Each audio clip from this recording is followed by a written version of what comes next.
You are listening to I Am Refocused Radio with your host, Shamaya Reed. This show is designed to inspire you to live your purpose and regain your focus. And now, here's your host, Shamaya Reed. Welcome back to I Am Refocused Radio. We are here once again, and just like any other time, we have another powerhouse. Yes, a powerhouse show for you all, and an amazing guest today. Man, when you think about pressure and when it hits, leadership can really be exposed. And I'm not just talking about the boardroom. It can be exposed in real moments. And our guest today, Mark Andrew, man, I got a chance to preview his book. And the phrase, let's just say, it's not my job, doesn't really work all the time, especially as a firefighter. Sometimes you're on the scene and there's people counting on you. So it's not, at that point, it can be survival. So it's very important when we think about leadership in this episode. This is real life stories, and he's sharing this with us, wisdom, because this also can work in the corporate office as well. So first and foremost, to Mark Andrew, fire captain, I want to say thank you for being on the show today. How you doing, man?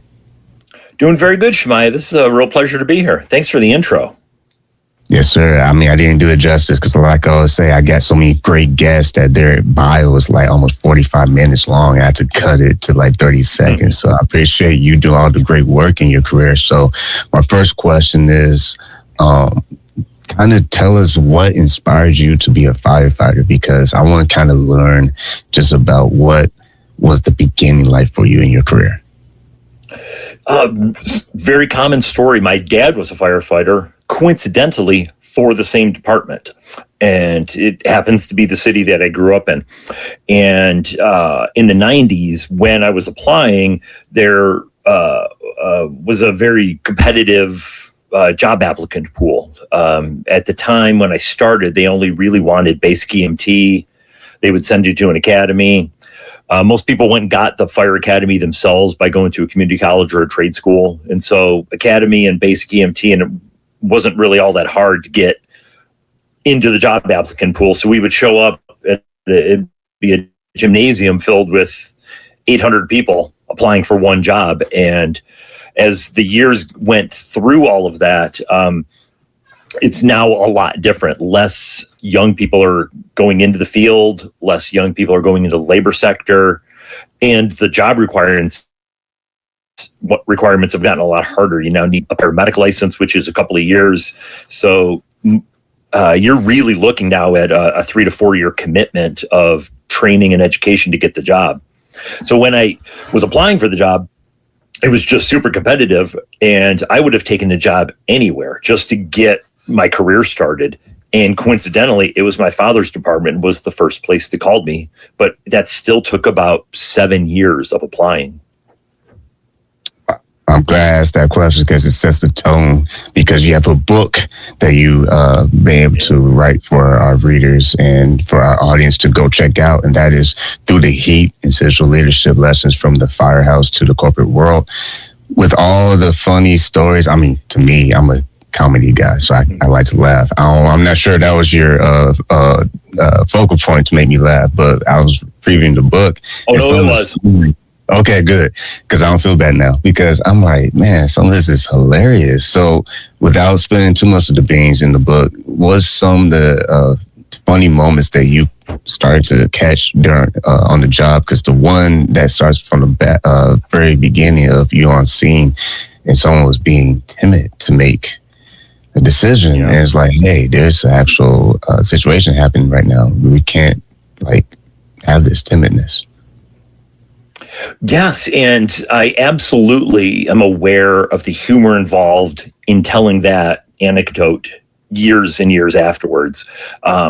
What's interesting about it is that it absolutely wasn't funny in the moment. It was a shocking display of timid leadership and the effect that can have on not only the operation, but the crew's mindset, the crew's opinion of you going forward. And so while the story is very humorous now, it's something I wanted to highlight as a leadership failure. And I certainly don't hold a grudge against that officer for being timid in the moment. I think it was a byproduct of just the way he was brought up through the system. He was probably micromanaged from day one, and that was all he knew. He had bosses that would browbeat him if there was ever a mistake. So he was trained to just be afraid. And I was able to look at that moment of timidness where we've got a semi-truck burning and we can't make a decision. And we're waiting on this guy to start making phone calls. And I knew right in the moment, I'm going to do it differently if ever given the chance. You look at how leadership is in your field it could be a life and death situation.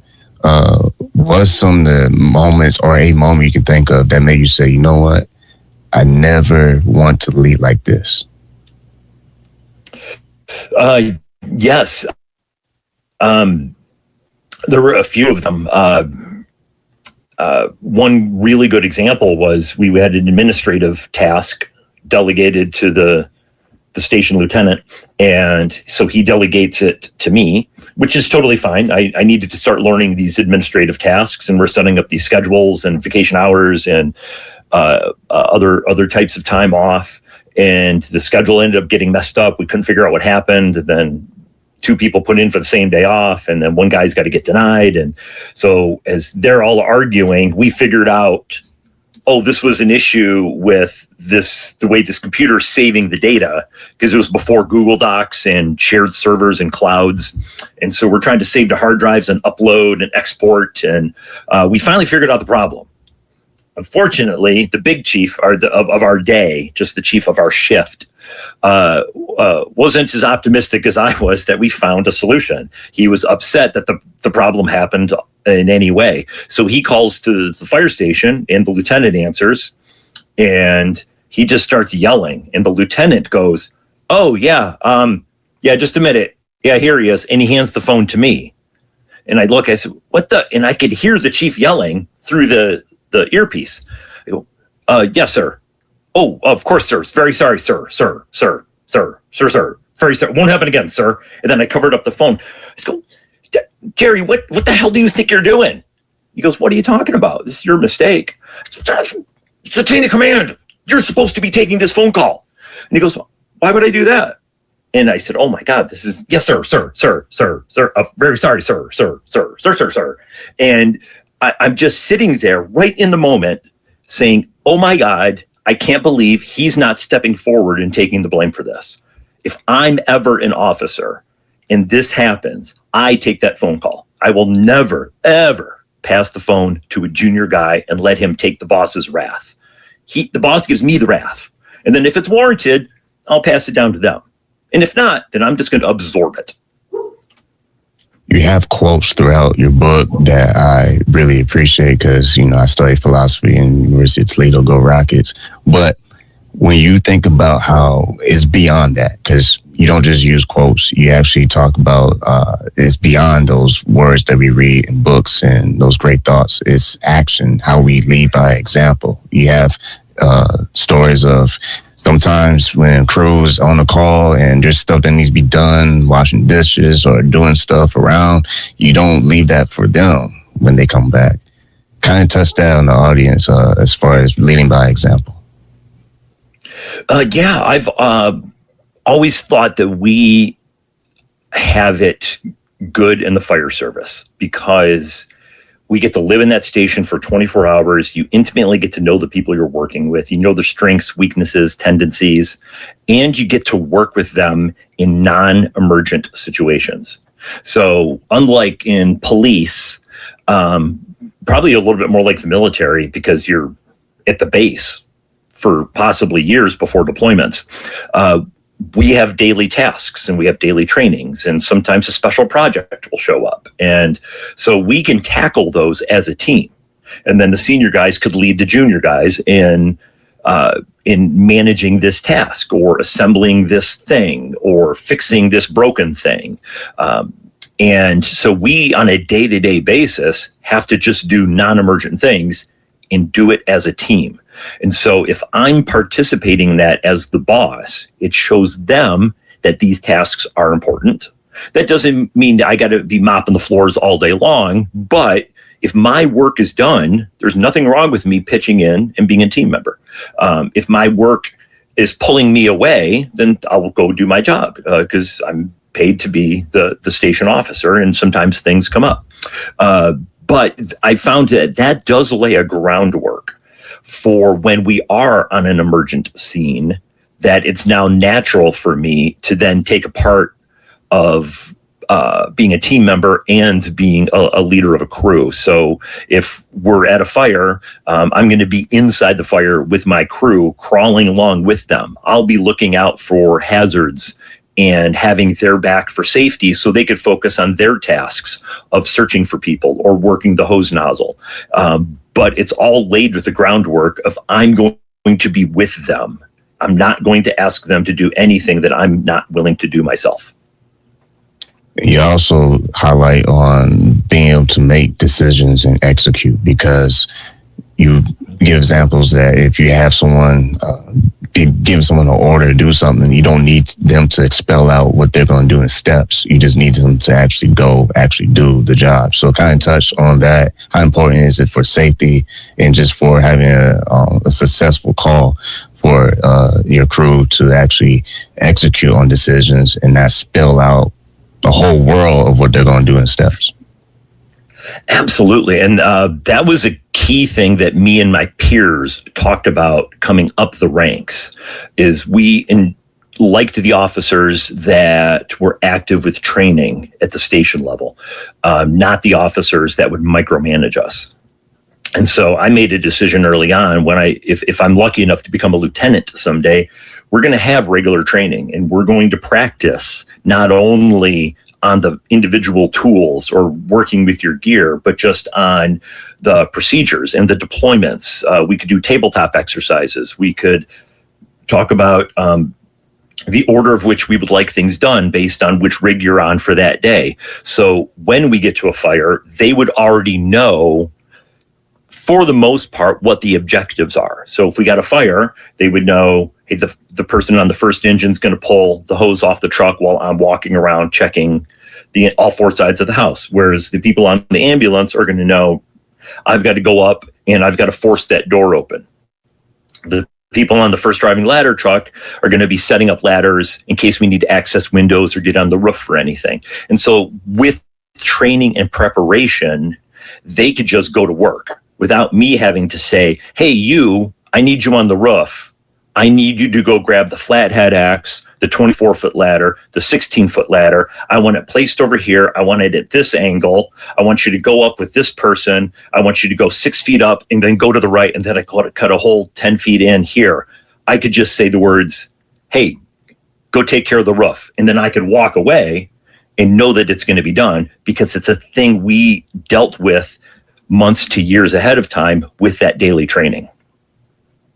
And follow up on that, I believe I read part too that there's an example, I believe during the pandemic, we had to be resourceful and understand that there are times when you're limited with resources and you have to make the most of what you have. How important is it for them to take that mindset and just based on the experience with the pandemic, understanding that you gotta have the ability to move quickly and let your training kick in versus, man, okay, what do you want me to do, Jungle Book? I don't know. What do you want me to do? Yeah, that's a really good point, because dealing with the initial stages of the pandemic not only provided that as a challenge, it actually provided some opportunities for us as a crew to bond, because I not only want them to follow the medical procedures that were sometimes changing every other day. Safety recommendations were changing, cleaning recommendations were changing. And so every week or so, we would get a new update from the CDC or the State Department of Health on how they want us to decon afterwards. And so I found it best to just stay on it every day. Every day, we're going to sit down and debrief on some calls. Every day, we're going to talk about what parts of the equipment are working well. What are some of the struggles with the equipment? What suggestions can we make going forward? And so by being an active boss and staying on top of it, we were able to really, I think, tackle the pandemic the best possible way. Also, being active like that gave the crew a chance to let them know that their boss also cares. Because what I didn't want the pandemic to do was separate all of us to where I'm just going to stay on this half of the building, they could stay on their half of the building, and then they can go on their medical runs, and I'm just going to talk to them via email or whatever as I'm following up on their computer reports. I wanted to be out in the ambulance and see the equipment they dealt with. What was the PPE they were wearing? How's it fitting? How do they wash the PPE afterwards? How many uses can you get out of it? So I could stay up on that. So then if issues came up, I could be their advocate with the EMS division and the fire chiefs division.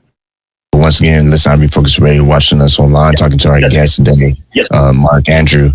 And we're talking about his book that you can get a copy of it. It's something that I think you're going to get something out of it. It's Through the Heat, Essential Leadership Lessons from the Firehouse to Corporate World. And once again, apologize for cutting you off. I had a little delay there. But my next question, you kind of touched on it already, but I was going to ask you next is, when you think about the difference between commanding and inspiring your crew, what does a leader need to know the difference between the two when they're giving orders to the people? For me, the difference all started before the call. It all started with the groundwork and the foundation you were building the team up at the fire station with your training, with your day-to-day tasks, with your follow-ups on their daily runs, their non-emergent runs, the medium-level emergencies, and following up and debriefing and staying on top of that showed them that I cared. I cared how the mundane parts of the job were going just as much as I care how the emergent parts of the job are going. So I always wanted to know how they were doing, what was working, where do they need some support? Do they need any other resources? And I found that inspired them to want to be better. So when we got to runs, they were then putting in the work to be good at their jobs so they could perform at a high level without me, once again, having to say, you grab some splints and you grab some bandages and you grab the EKG machine and I could just say, go. And they already knew their jobs. So inspiring them really was just giving them the resources and opportunity to do the good work that I already knew they could do, and then getting out of the way. In the book, you mentioned that trust isn't automatic. It's something that takes time to be developed and earned. So what's the fastest way from your experience for leaders to lose their crew, their ability for the crew to trust them? One of the ones I've seen the most is the boss letting the junior people take the blame for mistakes. If a mistake happens on a field or in the field on a call, the boss should be able to go to his boss or her boss and say, I got this. We're going to train up on it. I know exactly what went wrong. I could handle this. And then if it's an egregious thing and sometimes things have to get documented, that's fine. But the crew could see that you are sticking up for them. The boss that just says, oh, I didn't know this was going on. Let's talk to that guy. That's where those bosses lose the trust, because then they feel like they're left holding the bag. One, they didn't get the training to know what to do in a pinch. And when they had to make a snap decision, they're now left carrying the weight of whether that decision was right or wrong. And so when the boss steps up and takes that blame, I think is one of the best ways to build trust, because I've seen when it doesn't happen, those crews just never trust that boss again. Yeah, a great example in your book when you wrote about a section of example of a crew kind of doing their own thing because the boss was kind of locked up in their office they were doing for a whole year, and they come back and it's like, hey, why are you guys doing like this? And they're like, well, we kind of just had to make it happen. I mean, you were kind of MIA, so we had to make our own decisions, if you will. What effects does that do to morale in that type of high, intense, environment? I've always seen it as a morale killer because then the crew not only isn't getting the direction they need, they have to go through their day-to-day 911 calls with the doubt in their head to whether they're doing it right or not, because nobody's following up, nobody's providing them guidance. They've got their basic training. However, sometimes you got to make quick decisions, whether it's I'm going to pass this closest hospital and go to that specialty center, or I'm going to take this person in this age group to the pediatric center, not the closer main hospital. I'm going to manage the airway this way instead of that way.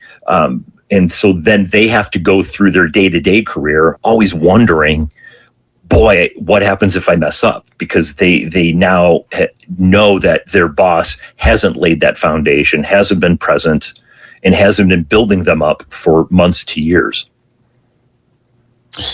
I know we are running out of time, about 5 minutes into this. Once again, talking to our special guest, Mark Andrew. Real quick, when you think about young people today in the workplace, I mean, it's no stranger. A lot of times people are worried about, they want to be here, do they have the same work ethic as they did back in the day? From your own experience, what are some things that leaders are doing with the younger people to keep them not just engaged, but excited about the job? Thankfully for us, I would say 99% of the people that get into being a firefighter, paramedic in an urban city with a 24-hour work schedule do it because it's a passion of theirs. They really, really want to. It is exceedingly rare we get somebody who is just trying it out and they're not sure if this is what they want to do. So we've already got that passion for the career field built in.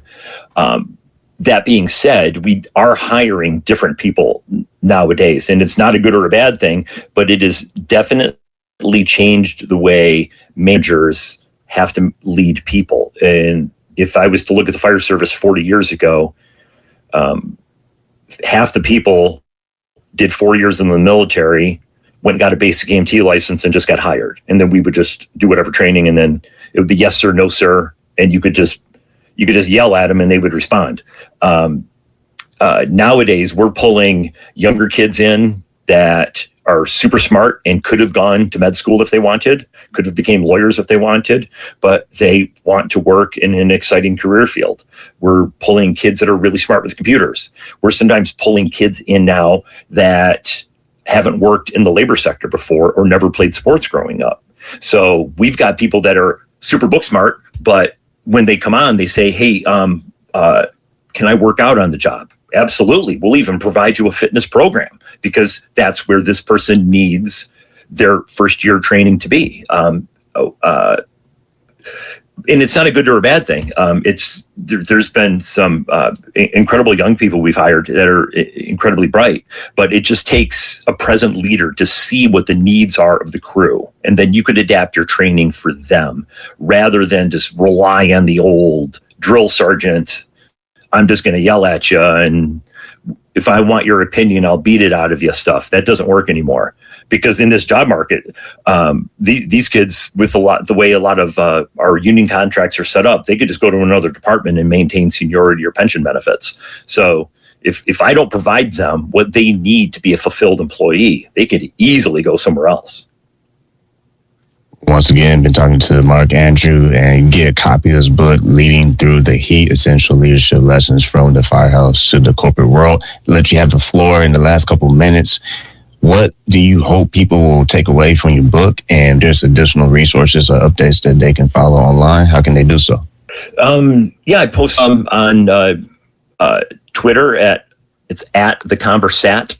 I have a podcast called The Conversation. And then I'm on Instagram, Mark DBN Fire, and just post inspirational leadership quotes. And the book itself is on Amazon and Barnes & Noble, Leading Through the Heat. And what I hope people get out of it is just the ability to make workplaces better. So when you leave a career field, hopefully you're leaving it better than you found it. Well, with that mic drop, I want to say to our guest, Mark Andrew, like always, thank you for your time.